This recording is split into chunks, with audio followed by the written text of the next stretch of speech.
It was supposed to be just another charity gala. Champagne, speeches, photo ops for a cause no one in the room really cared about. But the moment she whispered those 6 words, the billionaire forgot where he was, who he was, and how carefully he'd buried the past. Because the maid wasn't just a maid, and that sentence wasn't just a sentence.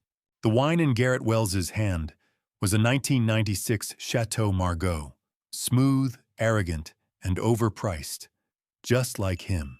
He sat at the head of a long, obsidian glass table, flanked by men with cufflinks worth more than a teacher's salary, and women who spoke philanthropy the way one might speak Latin, stylishly and only for effect. Cameras flashed, waiters hovered, everything was immaculate, curated to reflect Garrett's brand, clean capitalism with a conscience. But when the maid leaned in, and the whisper brushed the air like a knife dipped in velvet, the world cracked. Ha liberté, sans chaîne d'or. Freedom without golden chains. The glass didn't fall, but it tilted. A heartbeat from catastrophe. His fingers tightened, trembled, eyes wide, breath caught. For a split second, he wasn't the billionaire who bought senators and traded carbon credits like poker chips. He was someone else, someone from before. He turned sharply. "What did you say?" The words came out raw, not the sharp bark of a CEO, but a hoarse gasp from someone who just saw a ghost. The maid, dark-skinned, slim, posture like royalty disguised in polyester, straightened. Her face didn't flicker. I said, "Have a pleasant evening, Monsieur Wells." And then she was gone. But Garrett knew she hadn't, because that phrase wasn't just poetic. It was treasonous. A signature. It was the final line from the Black Code Manifesto, an anarchist cyber screed that Garrett himself had written under a pseudonym as a student radical in Paris, 1998. He had dreamed of burning down banks back then, of uploading revolution. That line was erased from history. The manifesto had been declared a national threat, seized, deleted, forgotten. He had made sure of it, or so he thought. Now someone had found it, remembered it, and whispered it like a curse into his gilded life. He stood abruptly. Conversation paused. Wine glasses stilled. Someone laughed awkwardly, but Garrett didn't see any of it. He scanned the room like a man looking for a bomb, but there was only music, velvet, empty smiles. She had vanished. It wasn't until 2 hours later, after the caviar and corporate sycophants, that he demanded a full employee log from the hotel's director. He read the names like a detective at a crime scene, and then he saw it. Zora Brooks, American, employed for 2 years. No complaints. No incident reports. Education. Université Paris und White. Philosophy and modern political movements. Garrett snorted aloud. Philosophy? She's a hotel maid. What do they teach now? Existential window washing. The administrator tensed but said nothing. Garrett tossed the tablet aside and downed what was left of the Chateau Margaux, but it didn't taste the same. He felt it already, the balance shifting.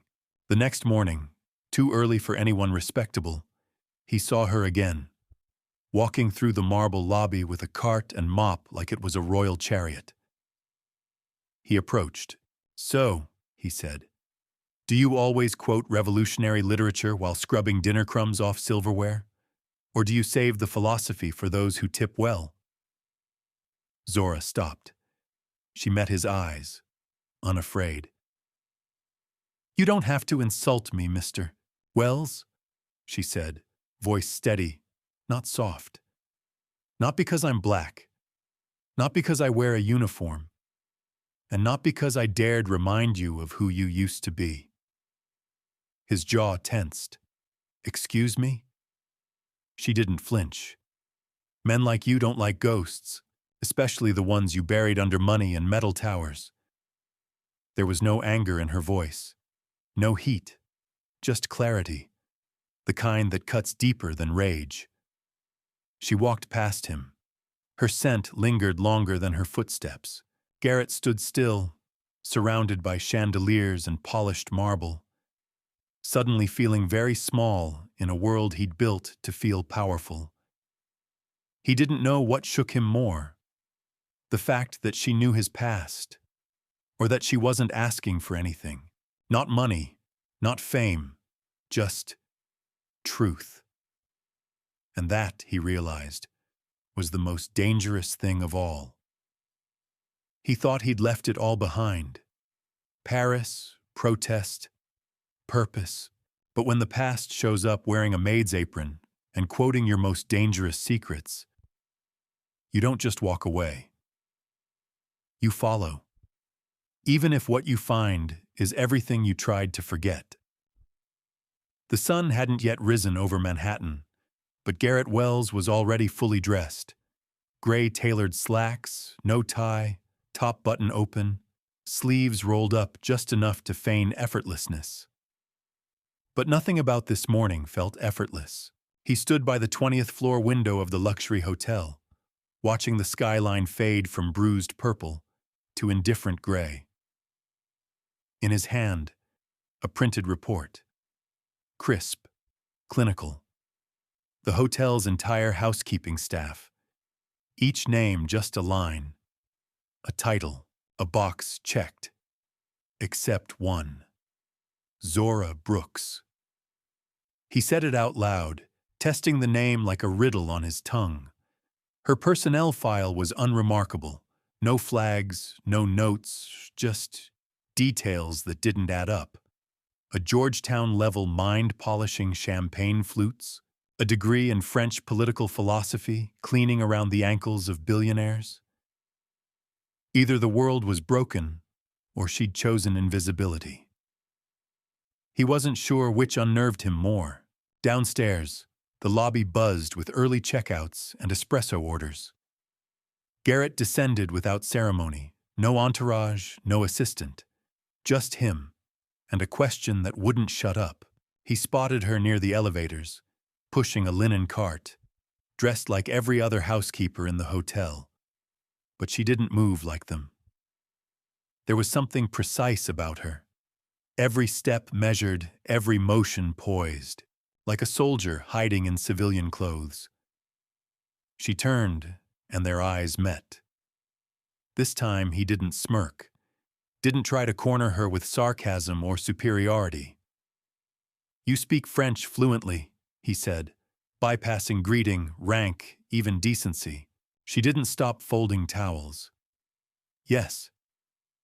"Université Paris 8? "Correct." He took a step closer. "Then let's stop pretending. That quote, Liberté sans chaîne d'or, where did you read it?"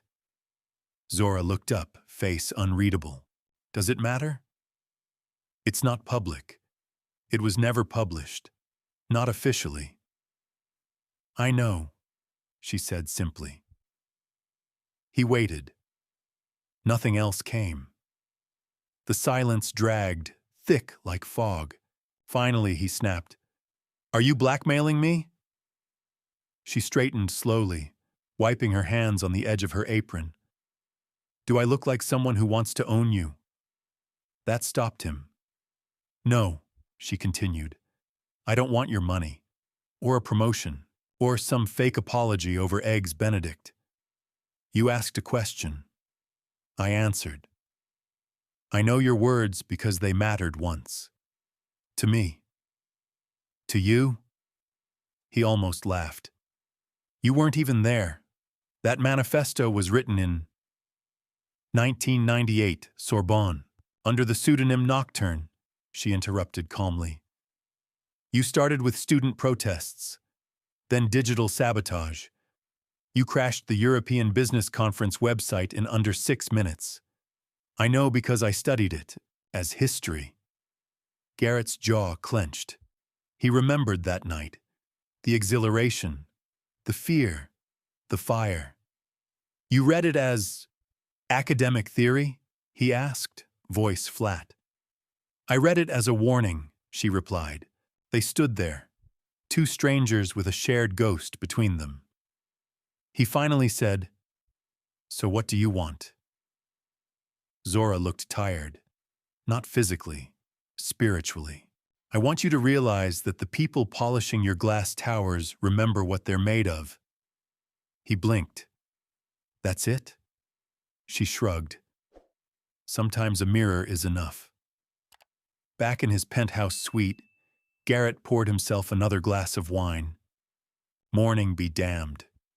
He sat, hands steepled, staring at his reflection in the floor-to-ceiling window. But he didn't see his own face. He saw hers, Zora Brooks, a maid with the voice of a prophet, a philosopher in a polyester uniform, a stranger who knew him better than anyone at that gala ever would. He pulled out his old laptop, not the polished corporate machine he used for press releases and profits, but the battered ThinkPad from his hacker days, the one with duct tape on the edges and a password only muscle memory could recall. He typed in the phrase, Liberté sans chaîne d'or. Nothing. Of course. The original file was long gone, erased after his arrest. France had called him a digital anarchist in the papers, before they quietly let him go in exchange for silence and exile. Still, the phrase was out there now. Alive. Spoken by someone who had read between the lines, not just the code, and that terrified him. He couldn't sleep that night.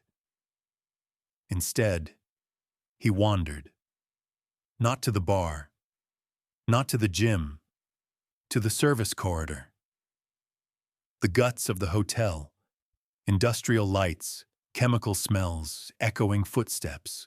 Here, there were no designer suits or curated playlists, just labor, the place people like him never saw. And there she was, mopping the floor of a deserted conference room, alone. Humming softly, Nina Simone maybe. He stood in the doorway. I had no cameras here, he said. You could yell at me and no one would know. She didn't stop mopping. I don't need to yell, she said. That's your language. I prefer evidence. He laughed bitterly. You talk like you've already put me on trial. Zora leaned the mop against the wall, then turned to face him fully. You're not on trial, Mr. Wells. You're under observation. That landed harder than it should have. What do you want from me? He asked again. I want you to remember what power feels like before you had it, she said. I want you to understand that freedom, real freedom, isn't built on gold chains or charity galas. It's built when people like me don't have to wear invisibility to be safe. His voice was low.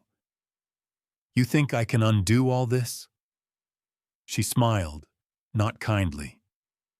No, but you can start by learning to say please and thank you to the people who keep your world spinning.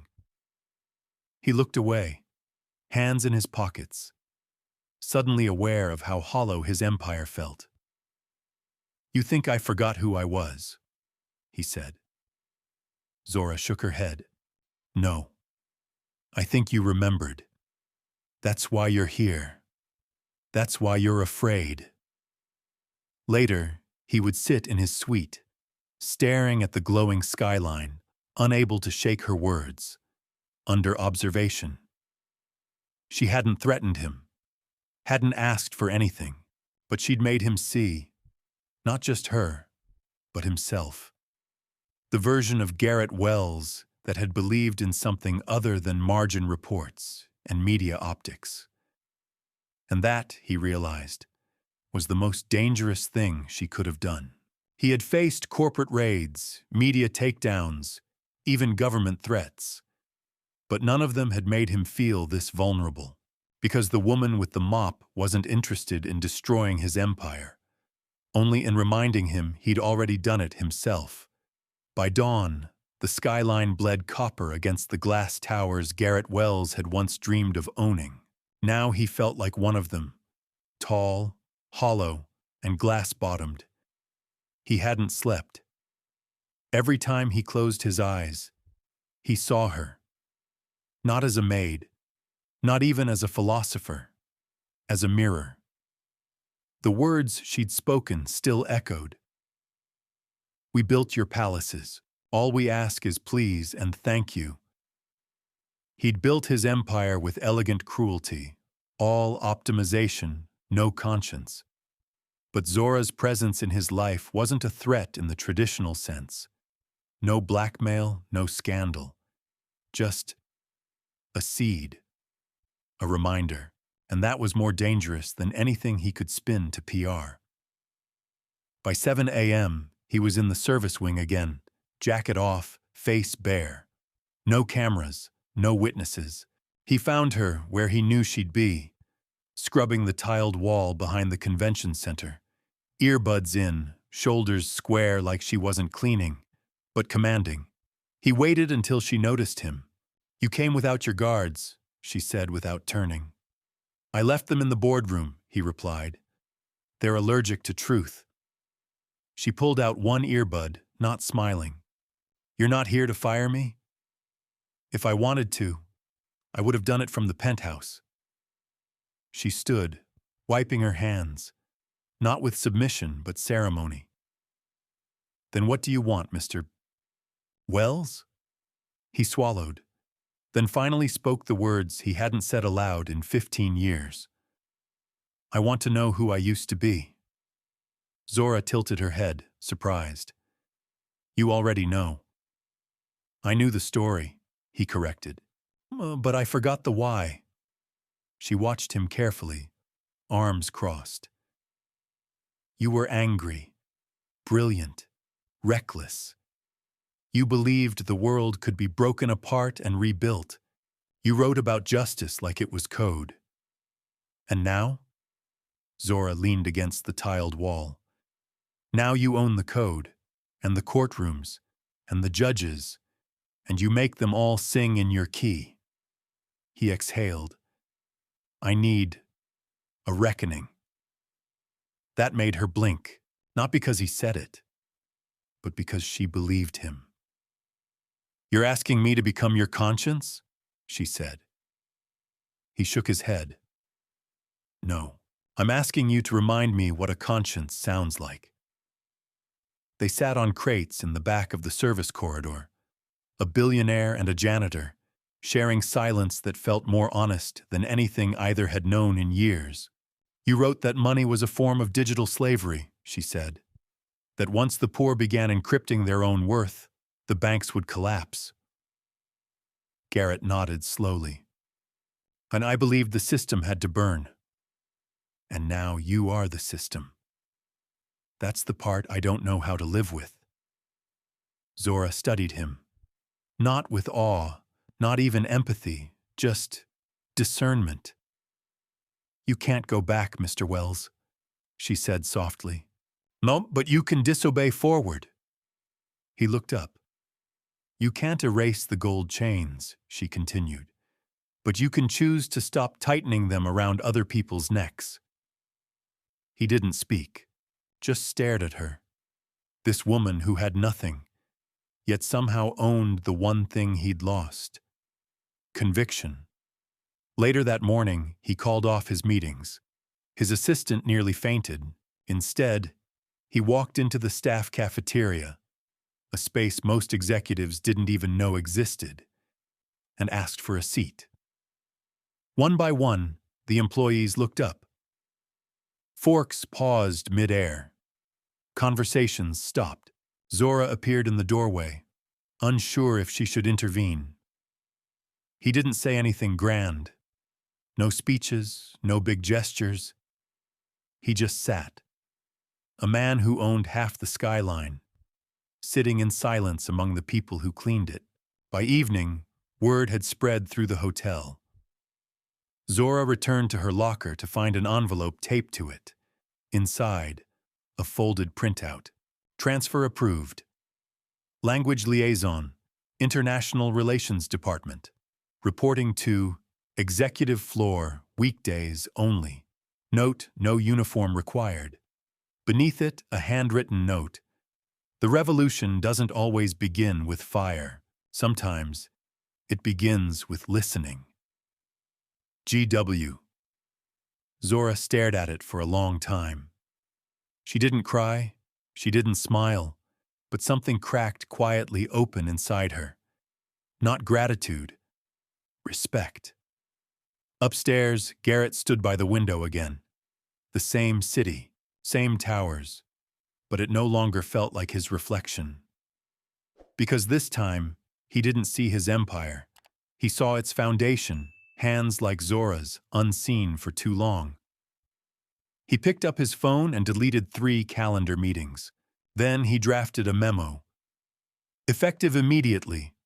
All internal hiring requests must include anonymized resumes. No photos, no names, just merit. It wasn't enough, but it was a start.